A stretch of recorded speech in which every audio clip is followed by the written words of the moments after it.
Well, you've just heard who Sue Gray is, a senior civil servant who did the report that brought down the former Prime Minister Boris Johnson over the so-called Partygate. She could now be considered an official opposition spokesman. Ms Gray is an effective and diligent administrator. I worked with her when I was in the Cabinet Office and I was impressed by her. But her impartiality must now be brought into question. We knew before that her son, Mr Liam Conlon, is chairman of the Labour Party's Irish branch and has been known to bring his mother along to rather cosy meetings with senior Labour politicians in Parliament. The legal advisor to her Partygate report, who set out the legal basis for the attack on Boris Johnson, was the Remain supporting Daniel Stillitz KC, who was on the record of calling Boris our reckless and dangerous Prime Minister, and that the future of the UK is collateral damage in this mad Tory fight to the death. Even at one point, and bear in mind he was the legal advisor to Sue Gray doing her report into the future of the Prime Minister, told people to join the Labour Party because now is as good a time as ever, and he was helpful enough to provide a link on his Twitter inviting his followers to do so. Well, the Labour Party is exactly where Sue Gray has now toddled off to, taking the advice of her KC.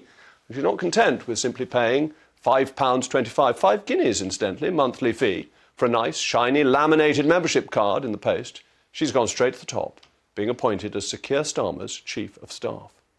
The neutrality of the civil service is a fundamental part of our constitution, vital for a functioning and trusted democracy.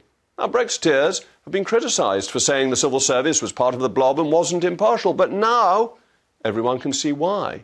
It's not the Brexiteers who are politicising the civil service, they have politicised themselves. And that is why this is so deeply troubling. It is hard not to feel that she is being rewarded, offered a plum job for effectively destroying a Prime Minister, creating a coup. This latest act blows apart the idea of civil service impartiality. The progressive, leaning mindset of those manning, or rather not manning, the desks of Whitehall has not gone unnoticed by anyone in and around Westminster. The question must now be asked, and ministers will be asking it, how many other of the people they're working with may be off to aid Keir Starmer's operation in the next few weeks or months? In the case of Sue Gray, this appointment stinks.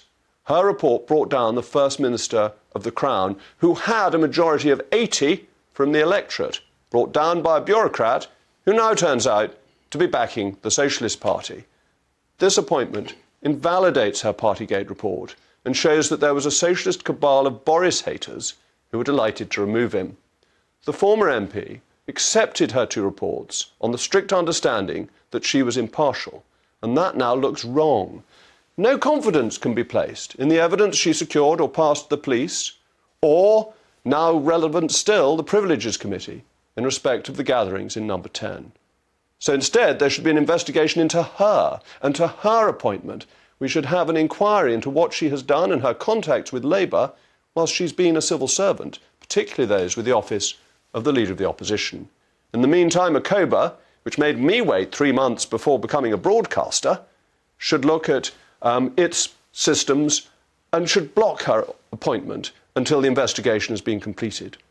It would appear that the Civil Service Code, which insists on impartiality, has not been rigorously stuck to, and we now know what her true allegiance is as she goes off to the Labour Party.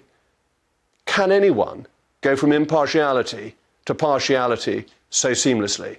Her report is discredited, along with the testimony that was collated by her. That's why there must be a proper inquiry, perhaps led by Boris Johnson. That would only be fair.